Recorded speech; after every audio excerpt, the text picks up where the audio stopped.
Rihanna voltou pra música com trilha sonora pro Smurf. Filme Hurry Up Tomorrow do The Weeknd estreia nos cinemas. Charli XCX lança clipe tardio para o novo hit Party For You. Será que o Justin Bieber passou por um colapso financeiro? Eu me chamo Matheus Carvalho. Eu me chamo Henry Kress. E sejam bem-vindos ao Kiss Pop!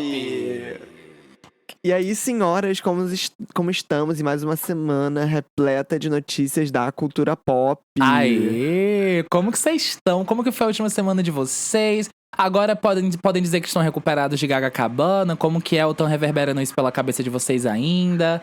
Como que tá o coraçãozinho? Acho que já deu pra se recuperar, né? Só fica aquela tristeza vendo ela fazer os shows em Singapura. Mas é isso também. Inclusive, amigo, você viu que ela anunciou uma performance no Tudum, num evento da Netflix, né? Vai rolar dia 31 de maio. Gente, Chegou sim. a Wandinha. E ela foi. Eu imaginei isso. Nossa, será que tem a ver com agora, com o anúncio da Wandinha, né? Da nova temporada, tudo? Será que a gente vamos ter acesso a imagens e tudo? E ela também foi a atração no evento do YouTube Brainscast, né? Na semana passada. Que ela. Onde o jornalista até soltou a matéria dizendo que antes dela, porque o YouTube Brainscast é um evento anual do YouTube pra imprensa, né? Pra galera do marketing, tudo. Não é pra fãs, é pra galera da área do trabalho mesmo, do marketing. E o jornalista falou que antes dela subir ao palco, tudo que tava acontecendo na noite tava fazendo a plateia ficar morna, ninguém tava aplaudindo direito, fazendo nada. Lady Gaga apareceu durante 20 minutos, todo mundo ficou de pé pra aplaudir ela sozinha, sozinha não, né? Tava com banda, mas sem dançarinas. Deu aquele show. É o mínimo, né? É o mínimo. Exato, deu aquele show incrível, assim, com novos looks, né? Tivemos novos looks aí. Eu amei. E já que você tocou no assunto aqui de Netflix, de Tudum, me lembrou de filme. E filme me lembra o quê? O The Weeknd, que lançou na última semana aí o seu filme do álbum Hurry Up Tomorrow. E, gente, tá dividindo muita opinião isso aqui. Eu tô bem ansioso pra assistir. Nem eu, nem Matheus conseguimos assistir ainda. Então a gente vai falar aqui bem por alto, tá? Sobre a sinopse do filme e também sobre as críticas que o Hurry Up Tomorrow vem recebendo. O último álbum do The Weeknd, né, é chamado Hurry Up Tomorrow. Eu amei o álbum, eu tava até escutando no final de semana. É um álbum bem profundo, bem denso. E o filme, ele conta com o The Weeknd atuando. E também com a Jenna Ortega e com Barry Keoghan, que é o de... Qual é o nome do filme? De Saltburn, Não sabe Saltburn? É o menino, é o cara que você acha bonito. O ex da Sabrina o ex da Carpenter. Não, eu conheço ele como ex da Sabrina Carpenter. Meu Deus. Participante do clipe de Please, Please, Please. Ai, que ódio. Mas, cara... E aí... Fala, amigo. Não, amigo, pode falar. Desculpa, só falando também que é de Jenna Ortega, né, que é de Wandinha também. E a sinopse do filme é a seguinte: é inspirado no sexto álbum de estúdio do The Weeknd. É um thriller psicológico que acompanha um músico famoso que durante uma noite de insônia é levado pra uma jornada sem precedentes com uma estranha, uma jovem obcecada pelo seu trabalho. A relação entre os dois deixa o cantor à beira de um colapso. Em meio à crise emocional, o cantor irá desafiar o que sabe sobre si mesmo e desvendar faces do que não conhecia. Eu acho que é bem inspirado, né? Um pouco a história real do The Weeknd, de algumas coisas que ele viveu. A gente sabe que ele vem vivendo algumas crises, assim, eu acho que de identidade, né? Enfim, de artista, né? Mundialmente famoso. Existe até o conceito de que esse vai ser o último álbum dele com o nome The Weeknd, né? Que agora ele vai adotar o nome Abel Tesfaye, que é o nome dele mesmo. E ele ele já deu isso a entender pra gente, até nos clipes que ele lançou já pra essa era, que é como se ele estivesse ali matando The Weeknd, dando a luz ao novo ser, ao Abel, né? Tanto que até muitos interpretam aquele clipe louco de São Paulo com a Anitta como se ela estivesse dando a luz àquele ser estranho ali, fosse o The Weeknd, né? Renascendo, né? No caso, agora como Abel. A história do filme é meio que um clichê de um famoso, né? Aquela pessoa que tem tudo, tem fama, tem dinheiro, mas é infeliz. Então é meio que tem que mulheres, isso, né? Tem todas as mulheres que quiser, usa Exato. drogas, mas não consegue se achar, assim, né? Não consegue preencher o vazio dentro dele, tudo. É meio que isso. muitos estão dizendo que o filme é interessante de se assistir, é um thriller, tipo um terror psicológico, né? Eu vi algumas pessoas, eu não assisti ainda, né? Relembrando aqui, como a gente falou, a gente não assistiu ainda, então a gente tá falando aqui, vendo críticas, vendo sinopse, pra comentar aqui com vocês. Mas eu vi muita gente falando que o filme ele se torna meio chato pra quem não é fã. Tipo, se você não é fã, você não vai gostar tanto e talvez você nem entenda tão bem a situação.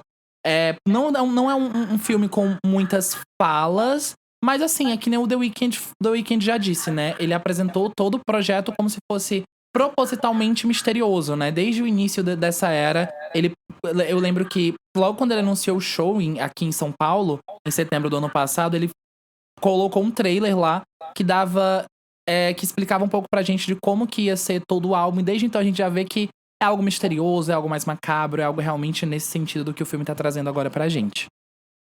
Exato. Eu vi algumas pessoas, tanto um criador de conteúdo de cinema, aquele PH Santos, tanto, por exemplo, a crítica do G1, falando que é um videoclipe estendido à exaustão. Então, sabe aquele videoclipe que tem muitas metáforas, você entende, assim, o conceito, você vai interpretar, mas o videoclipe dura 5, 10 minutos. Beleza, agora um filme de 1, 2 horas, isso não funciona, sabe? É um thriller psicológico com quase 2 horas de duração, a trama caminha muito pouco e para lugar nenhum. Os criadores dizem que isso é proposital, como isso é aspas da crítica do G1. Então eu acho que é aquilo, né? Depende muito de como você chegar lá. Se você chegar lá já propenso a entender a história do filme, ou a teoria, ou as metáforas, conhecendo o The Weeknd, talvez você goste. Mas se você não liga muito pro álbum, pro próprio The Weeknd, assim, quer realmente ver um filme no formato de um filme, talvez você não vá curtir tanto. Eu acho que o The Weeknd ele tá num patamar de carreira que ele tem grana pra investir no que ele quiser fazer, nas obras de arte que ele quiser fazer. Então, meio que talvez ele procure um sentido naquilo que ele tá fazendo, mas não seja algo tão fácil de entender pra aquela pessoa que não segue o trabalho dele, né? Então, tipo, não é aquela coisa que você vai ver outras pessoas, além daquelas que gostam dele, irem ao cinema pra assistir e sair gostando, entendeu? Mas é algo interessante em um período onde videoclipes, a indústria musical tá cada vez menos produzindo bons videoclipes. Você vê um cara produzindo um filme pro álbum dele, mesmo que não seja um filme que transforme o álbum em um álbum visual, com todas as músicas, ou um compilado de músicas uma atrás da outra, mas é algo interessante e inovador pro que ele tá fazendo. Mas o The Weeknd, gente, The Weeknd e cinema, The Weeknd e roteiro, The Weeknd e produções é algo complicado, porque a gente já vê as críticas aí desde quando ele tava participando da criação, né? Ele atuou também da série The Idol, que foi uma das maiores polêmicas dos últimos anos relacionados à série. Porque a série é uma série super hiper sexualizada. A gente teve acesso depois a como que a série ia se desenvolver, né? Ia contar a história de uma cantora teen que virou adulta e teve distanciamento ali por conta de problemas com a fama. Só que acabou a série inteira se tornando algo muito sexualizado, como um homem vê uma mulher. Então, assim, o The Weeknd ele já é meio polêmico nesse sentido de dirigir, atuar. Desde então a gente sabe que ele em música dá certo. Ele filme ou ele em série, aí a gente já não tem tanta confiança, assim. Eu não tenho. Eu até vi um comentário assim, poxa, o filme não é tão bom quanto a série The Idol. De pessoa caçoando, porque justamente não gosta da série The Idol. Agora, já comentando mais ainda de filmes, a gente teve o lançamento de uma música de trilha sonora essa semana da Rihanna. Todo mundo gosta de esperar a música, álbum novo de Rihanna, né? Eu lembro que um tempo atrás ela fez a música Lift Me Up. É Lift Me Up o nome? Lift Me Up. Linda! Música pro linda. Pantera Negra. Isso, uma música muito linda. Agora, ela lançou a música... Gente, eu não sei nem o nome da música. Porque é do filme dos Smurfs. Isso. E meio que a música não foi muito bem recebida, não. Ó, aqui, tô procurando aqui só um momento, Friend of Mine, o nome da música. Friends of Mine, exato. Friends of Mine. Eu não sei o que as senhoras acharam, mas eu não gostei muito. Principalmente porque durante a maior parte da música não parece a voz da Rihanna, sabe? Parece, sei lá, de uma outra cantora, uma inteligência artificial. Só no final da música que tem um pouco do tom da voz dela. Ao contrário de Lift Me Up, que é até uma voz mais crua e tal. Enfim, é um som mais experimental aí. A gente não sabe se foi uma ideia da própria Rihanna, esse som, essa tendência, se é algo que ela pretende seguir nesse disco que ela diz que tá fazendo há mó tempão. Ou se, sei lá, às vezes é algo que ela recebeu, é a vibe do filme, beleza, vou botar minha voz. Até porque, pra quem não sabe, ela vai também fazer a voz da Smurfette, da personagem, do filme, né? Então, Exato. tipo assim, eu acho que a música, beleza, vai se encaixar como música do filme, mas pra mim não se encaixa como música de Rihanna, sabe? Ai, não se encaixa, não. Agora sim, eu percebi uma referência, não sei se isso é verdade, na sonoridade sei lá, sonoridade meio africana, uma coisa assim. E o que deixa Tem. interessante de se ouvir. Mas, no contexto Rihanna, nós fãs de Rihanna, sedentos por uma nova música dela, ouvindo a gente vai ficar decepcionado, porque realmente é uma voz muito processada. Existem várias camadas de efeitos vocais, inclusive eu até ouvindo pela primeira vez junto com ele, eu pensei assim, gente, parece a voz da Rita Ora. Tá muito parecida com a voz da Rita Ora. Não parece a voz da Rihanna ali pro final, que ela faz umas nuances com a voz, que a gente vê que realmente é ela. Então assim, eu acho que ela se adentrou nesse projeto nem tanto por conta de lançar a música. Eu acho que foi realmente pra dar voz à Smurfette, né? Ela que faz a Smurfette nesse filme dos Smurfs. E ali, sei lá, surgiu uma música tema do negócio. Que nem no último grande filme dos Smurfs, quem fez foi a Britney Spears, que foi lá, acho que foi lá de 2012, que a Britney cantou o La La, né? E a voz quem fez na época, eu acho que foi a Katy Perry, não foi? Então, assim, dessa vez temos Rihanna fazendo a voz da Smurfette.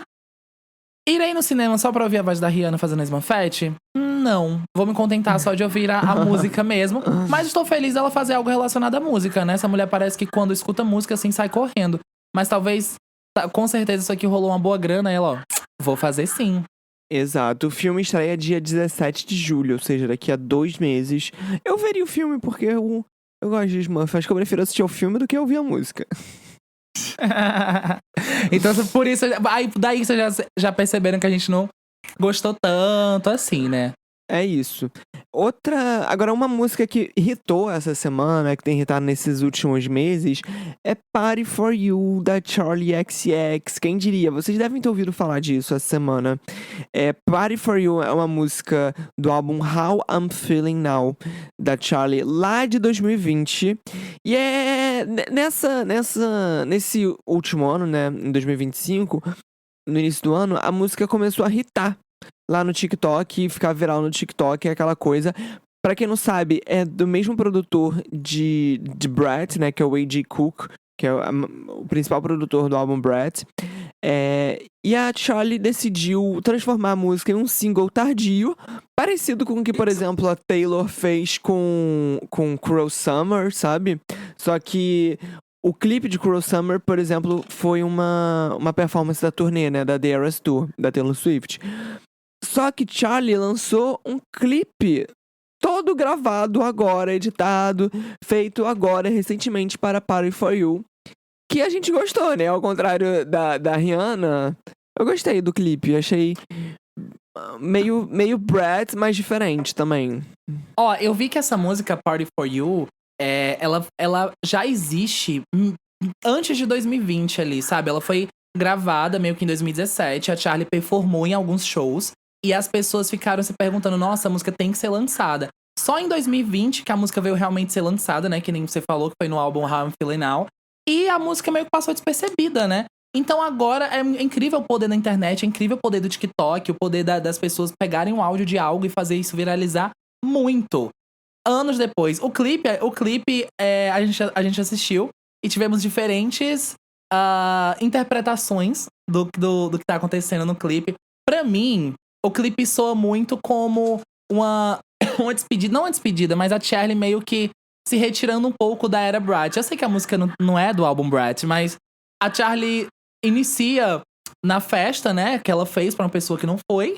E com um look, né, aquela coisa bem Charli XCX, com aquela bolsinha de lado e o salto agulha, que é algo muito da era Bratz. Você viu a Charli XCX sem uma bolsinha de lado e sem um salto daquele em algum momento da era Bratz? Não. E ela vai retirando isso com o passar do videoclipe. Tipo, ela vai jogando no chão, vai tirando a roupa, fica só com uma lingerie branca. No final do clipe, ela vê o outdoor com a foto dela, começa a rasgar e pintar de preto. O que é que está sendo pintado de preto nesse momento? A capa do Bratz. Até tem gente falando, a Bratz tá apodrecendo. Aí, do fim, ela toca fogo em tudo e eu penso, será que esse videoclipe foi meio que ali dando umas nuances pra gente de que ela tá desbratizando, tirando-se e saindo da era Bratz, finalizando essa era? Eu interpretei dessa forma. Pode ser, eu acho que faz total sentido. A própria Charli já falou que o Party For You, a música em si, é quando você se arruma pra uma festa, você faz uma festa, recebe várias pessoas, mas aquela pessoa que tava esperando que viesse, você fez a festa só pra ela. Não vai. Mas claro, junto de outras coisas, e agora, né, a música envelheceu com uma outra, pode ter envelhecido com outro significado pra ela. E eu acho que realmente tem todas essas simbologias de Bratz no início do vídeo que ela vai abandonando. Tem também o cigarro, né? Sim. Então eu acho que pode fazer sentido. E ela mesma já disse que a próxima era dela não vai ser parecida com Bratz, né? Então faz sentido.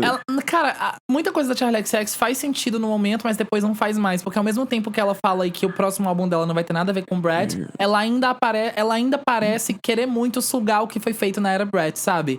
Então eu realmente acho que vai ser algo que ela vai... Do dia pra noite ela vai aparecer completamente diferente.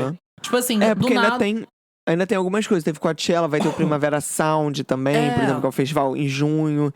Então eu acho que ela tá nesse processo. E ela tava em Cannes na última semana, ela fez uma aparição lá no tapete vermelho. Muito Bratz, no qual parecia que ela nem queria estar ali. Com uma cara, assim, de preguiça, o look Bratz, estilo Bratz. Ela também fez uma participação numa nova série da Amazon, que é Esforçado Demais, o nome brasileiro da série. Onde a série passa num contexto de uma faculdade, né? Onde jovens vão à faculdade e tal e tal. Conta a história de um menino que ele era super popular no ensino médio, ele era enrustido. E em uma aparição da Charli XCX, que ela aparece em um dos episódios como contratada pra tocar na festa da faculdade. E é muito engraçado a cena, porque ela entra aparece a menina preparando o camarim pra ela. Aí o que é que ela pediu no camarim? Tem vodka, drugs, um monte de coisa lá, cigarros e tal. E a mesa cheia de tudo isso, e ela entra aquele estilo bem Bratz e tal. Aí ela xinga, não é isso? Que ela xinga. Mas ela faz ela mesma? Eu não sabia.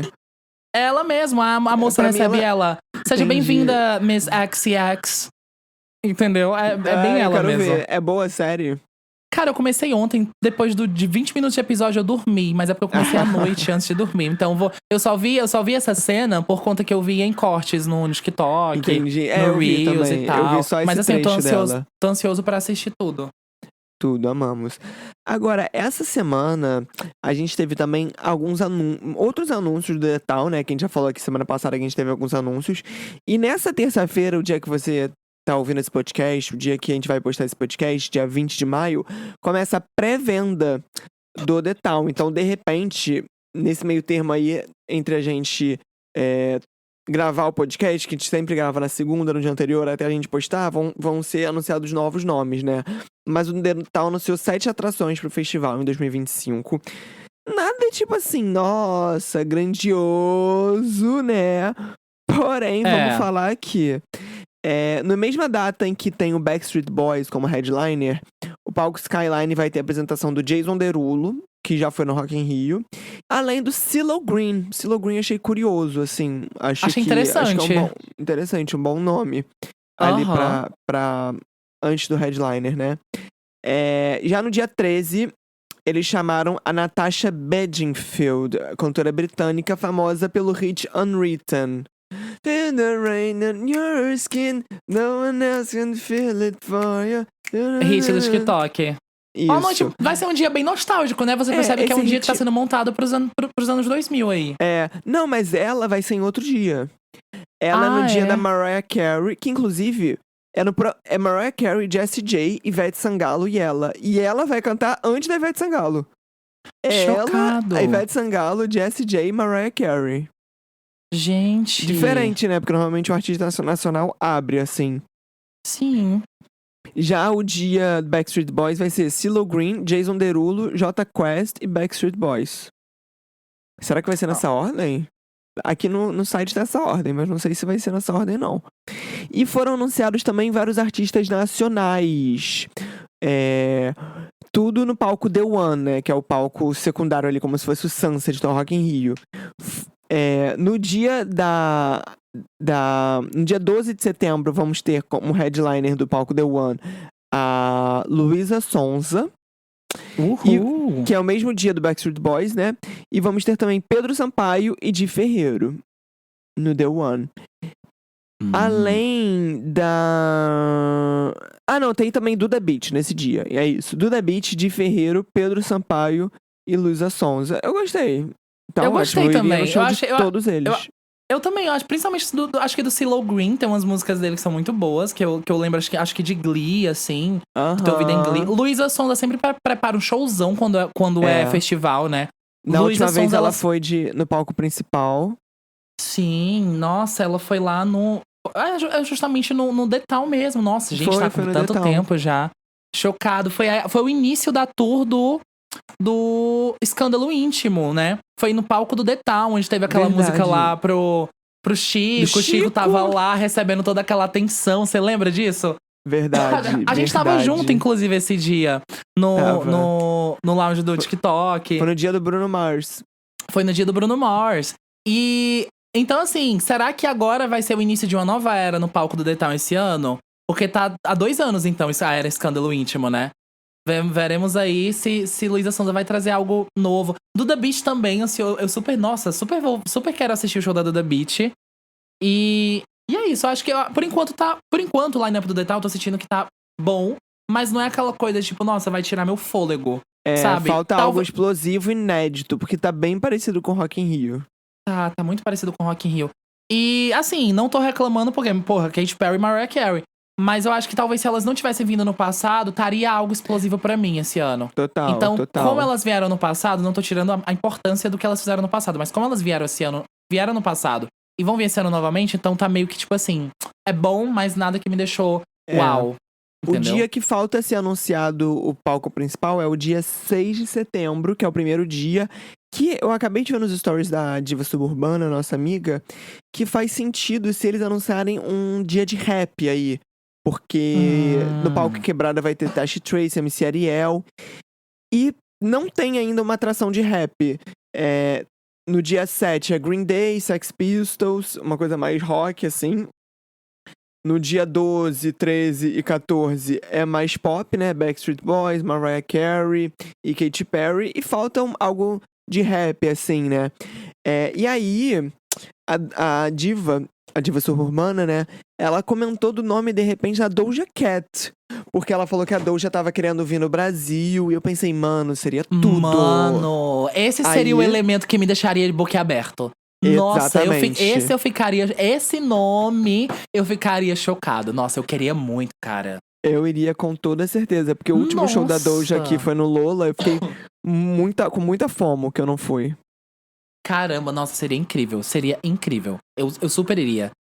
E é isso, né? Vamos ver. Acho que até mais ou menos amanhã a gente já sabe de tudo, né? Até no caso, vocês ouvindo esse podcast já devem saber de tudo. Se isso pode ter acontecido, ou se foi só um comentário Alice.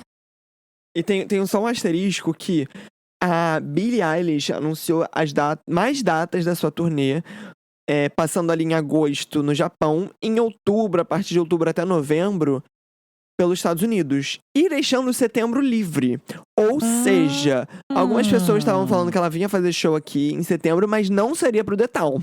Eu não acho que ela vem pro The Town, mas de repente ela tá deixando setembro livre ali para as datas da América Latina. Eu vi alguns insiders falando que ela adiou o anúncio das datas da América Latina por causa do Bad Bunny. Que o Bad Bunny anunciou recentemente pra América Latina e tal, então tava esperando o Bad Bunny esfriar esse anúncio pra anunciar o dela. Só que assim, gente, também já tá pertinho, né? Maio, junho, julho, agosto, setembro. 4 meses. Então, vamos ver se vem aí. Eu tô sentindo que vem Billie Eilish. Mas se não for setembro, realmente só em 2026. Ai, espero. Quero muito. E...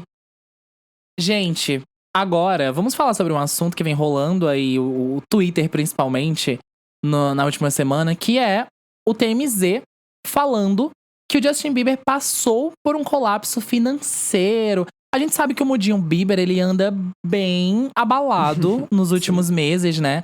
A galera vem procurando o que falar sobre ele, gerar polêmica, qualquer coisa que eles façam, tanto ele quanto eles que eu falo, né? Ele e a esposa dele, a Hailey. Tudo que eles fazem vem gerando bastante comentários.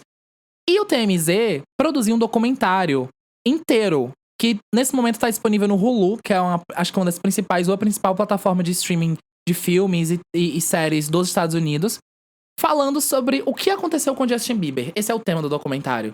No documentário eles falam sobre saúde mental do Justin Bieber, sobre problemas financeiros, sobre tudo.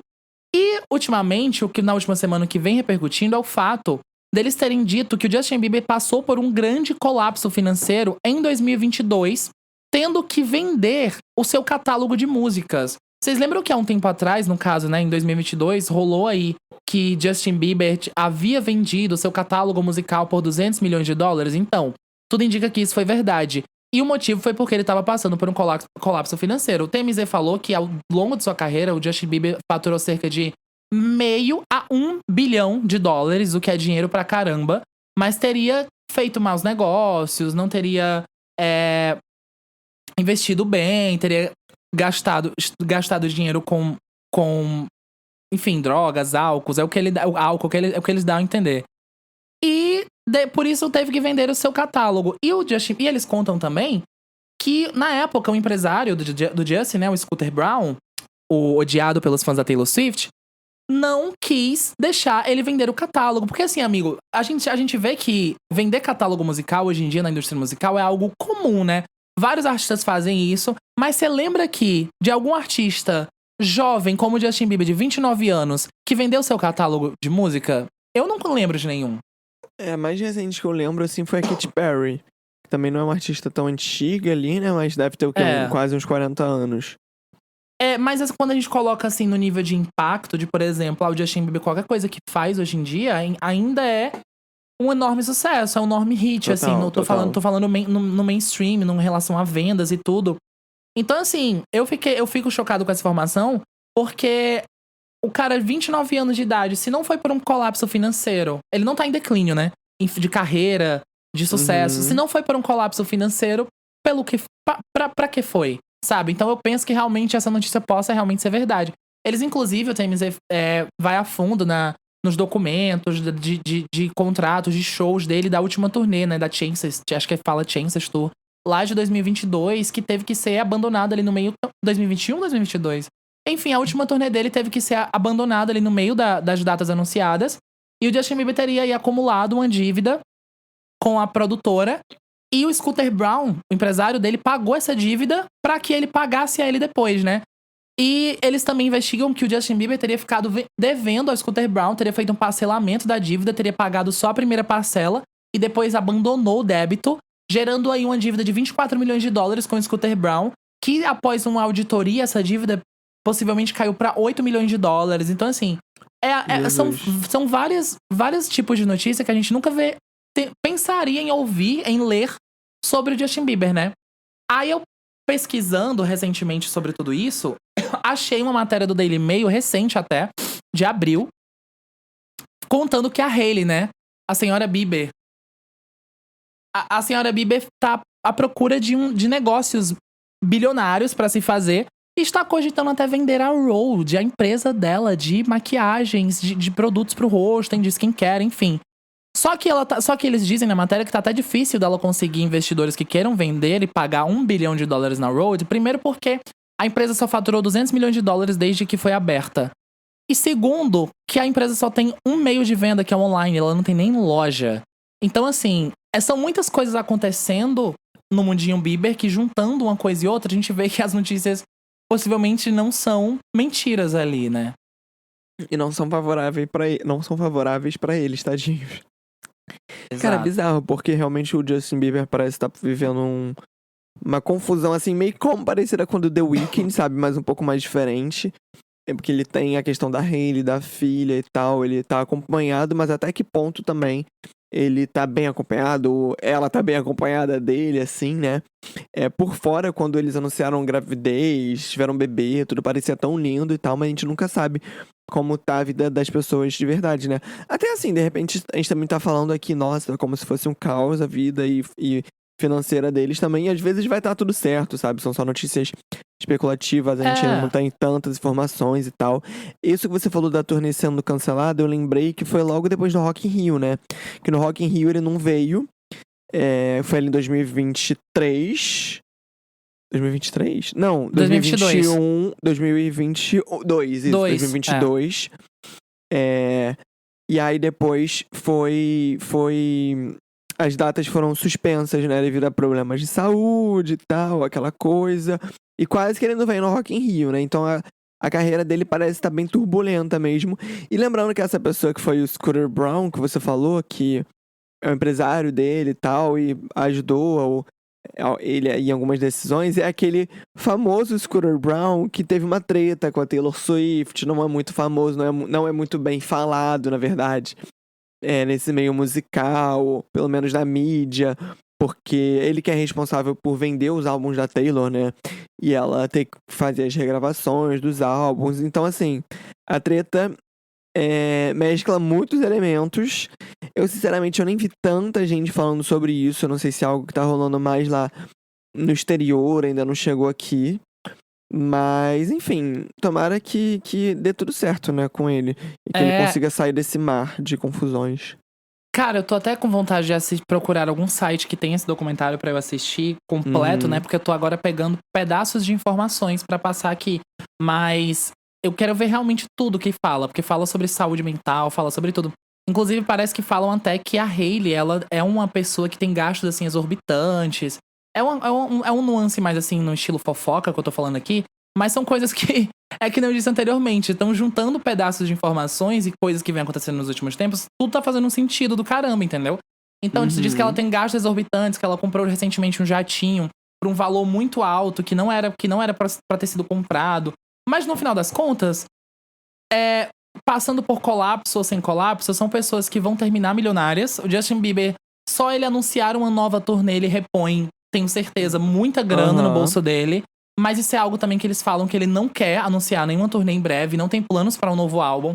A Rolling Stone até falou em uma matéria que ele tá... A equipe dele se pronunciou dizendo, negando os rumores, né, negando os boatos, mas se pronunciou dizendo que ele tá trabalhando em novas músicas, tá fazendo roda de composições e tudo, mas nenhum plano para um novo álbum. E muito menos um plano para uma nova turnê. Então, assim, possivelmente ele possa estar passando por um colapso financeiro, mas não tá disposto ou não tem saúde mental pra entrar em turnê, pra lançar um novo álbum e tudo, né? Então são várias questões aí que talvez a gente nunca saiba, mas é o que você falou também antes da gente começar a gravar o podcast.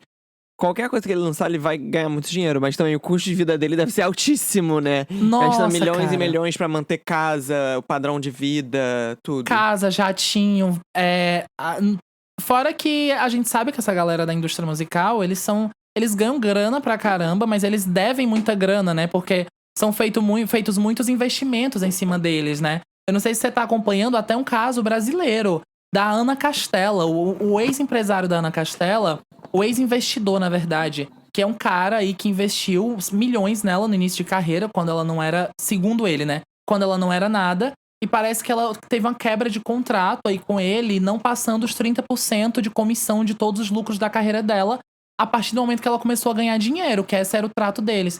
E agora parece que ele tá na justiça contra ela, pedindo 150 milhões de reais. Então, assim, a gente sabe que essa galera da indústria musical fatura muito, mas no início ali eles iniciam devendo pra caramba e tem muita gente investindo a todo momento, entendeu?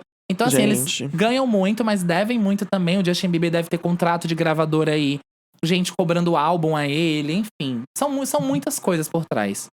Total. Nossa, eu nem sabia disso. Agora, vamos passar para um dos últimos assuntos aqui do podcast, que é o American Music Awards, que vai rolar ainda.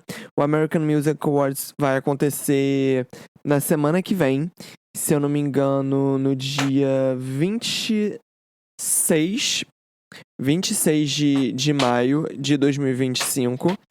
E, gente, a gente podia falar aqui dos indicados e tal.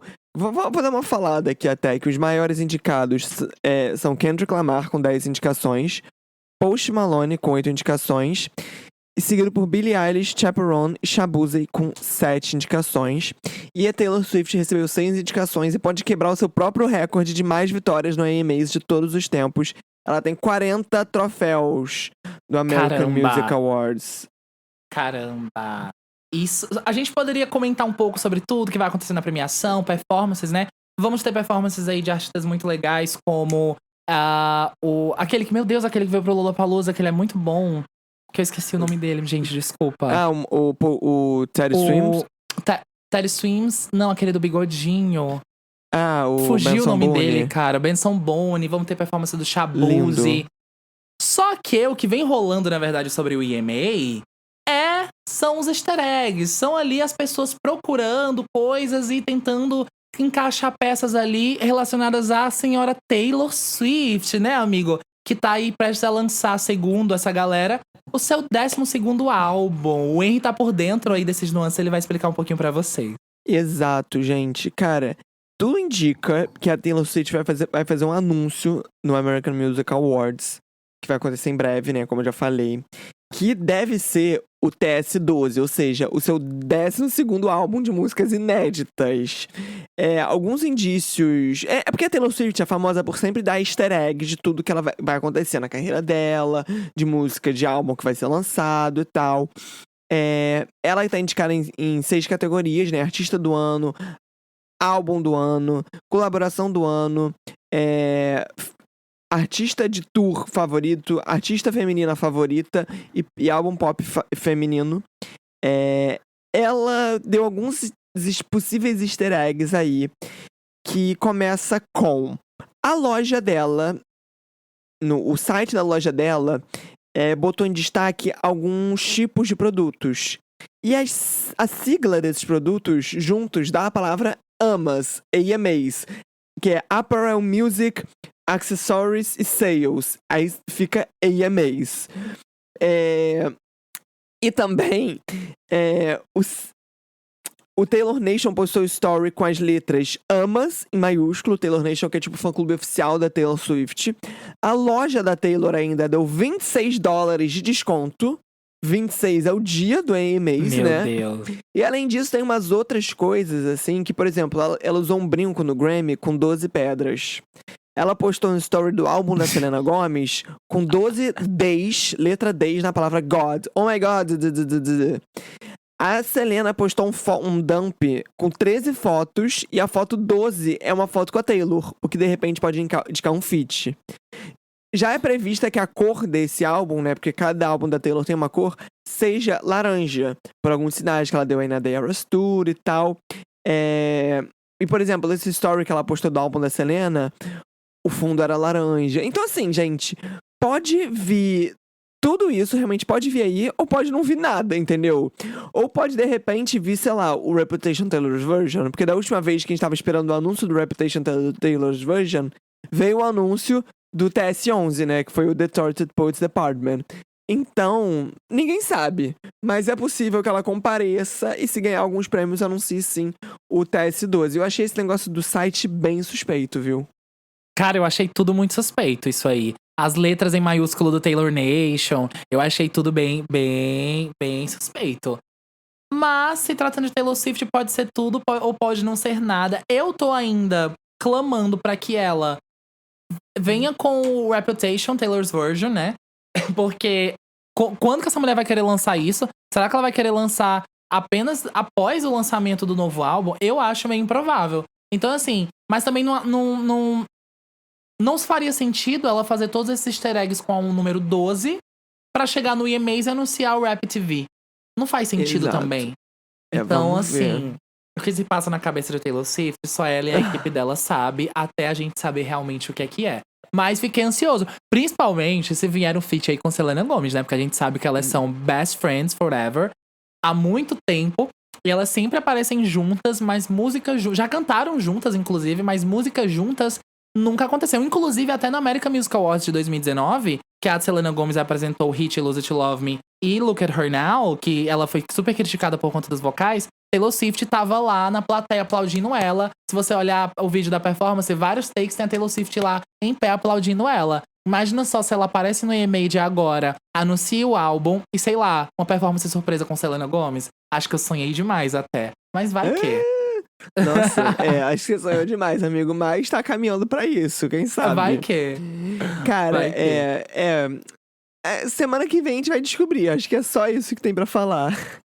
É isso aí. Pra encerrar o podcast, eu vou falar um pouco aqui das paradas musicais, que a gente sempre fala das paradas. E, gente, tá a mesma coisa de sempre. Até a música Luther, né, que é a música do Kendrick Lamar com a SZA, agora é a 15ª música a ficar mais tempo em primeiro lugar na Billboard Hot 100, com 13 semanas. E vamos ver se mantém aí recorde nas próximas semanas, né?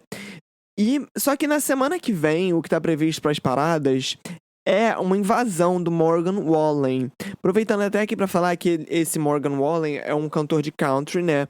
Dos Estados Unidos, que lançou um álbum essa semana, inclusive com uma parceria com a Tate McRae. Você viu?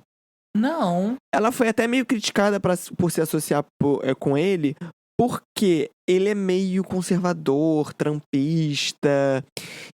Então, vários fãs do pop tão criticando ela, assim, por causa disso. Mas as primeiras predições, né? Previsões, na verdade, da Hot 100 estão indicando que ele vai pegar os 4 primeiros lugares da Hot 100 com essa música com a Tate McRae em segundo lugar. Então vamos ver se ao longo da semana vai continuar assim e vai se manter até a próxima semana.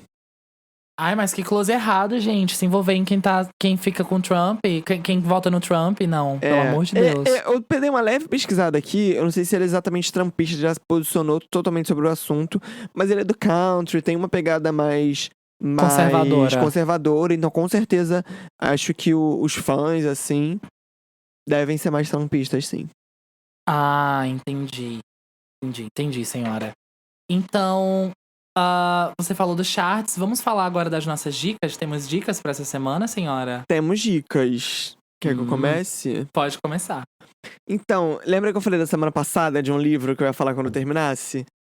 Sim. Já terminei. Falei nos meus stories também, mas preciso repetir aqui. Gente, tinha tempo que eu não li um livro tão rápido, devorava tão rápido quanto esse, que é o livro Suicidas, do Rafael Montes.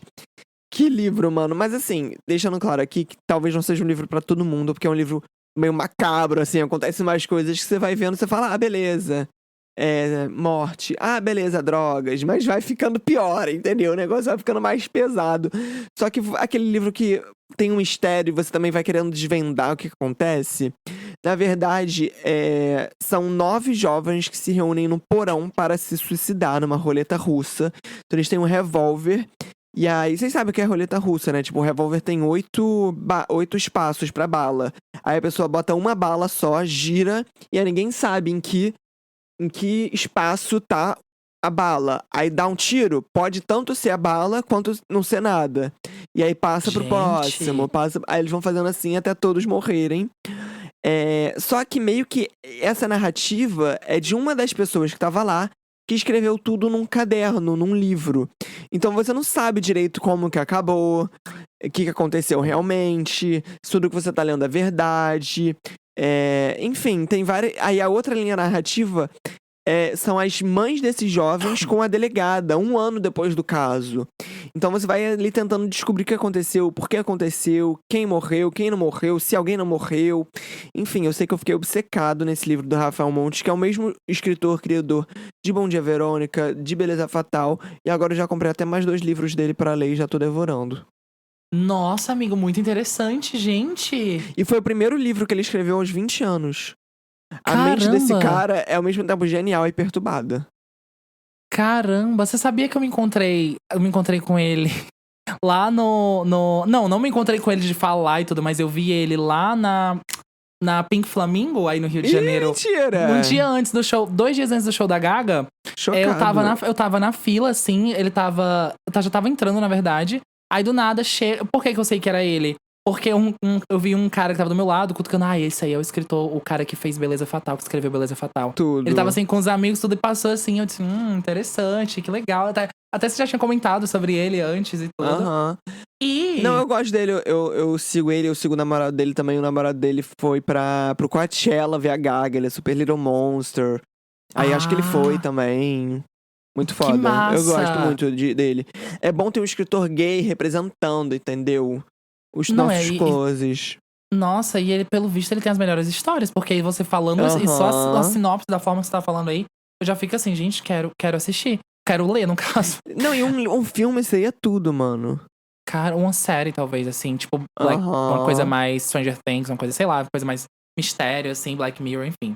Total. E já antes de dar minha dica, quero dizer que eu peguei a dica da sua da semana passada, tá? Já tô, acho que no 6º episódio de O Segredo de $1 Milhão. Quem escutou o nosso último episódio vai lembrar. Tá gostando. Cara, é muito interessante. Na minha cabeça, eu enganaria todo mundo ali facinho. Sério? Na minha cabeça, enganaria todo mundo facinho ali. Nossa, eu ficaria muito nervoso. Eu acho que no momento que eu ganharia o negócio de $1 milhão, eu ia ficar assim, puta que pariu, fudeu. Eu ia ficar muito nervoso. E, cara, a minha dica também é de algo da Netflix essa semana, que é um filme dos anos 90 que entrou recentemente pro catálogo da Netflix. Eu nem sei se esse filme as pessoas já conhecem muito. Não sei se é algo que já foi muito sucesso. Só sei que eu não conhecia. E eu assisti esse filme ontem, que é o Show de Truman, o show da vida. Você já viu esse filme? Eu amo esse filme, é um clássico. Cara, eu amo. Tá na Netflix? Como assim? Sim, entrou há poucos dias pro catálogo e eu nunca havia assistido esse filme, né? Que o filme, ele fala sobre a vida do Truman, que ele foi adotado por uma empresa de comunicação de televisão, e ele teve a vida dele toda sendo assistida pelo mundo todo, como se fosse um eterno reality show, só que todo mundo sabia disso, menos ele. Mano. Então, tipo assim, é interessante demais de você assistir, porque você se pensa, você vê que ele foi assistido durante a vida toda e que pra ele, a vida dele é tudo uma mentira. Tipo, todas as pessoas que ele conheceu eram mentira, nunca foi o pai verdadeiro, nunca foi a mãe verdadeira, nunca foi a namorada verdadeira, ninguém gostou dele de verdade. Atendente de mercado, tá ligado? Tudo era uma cidade construída pra ele.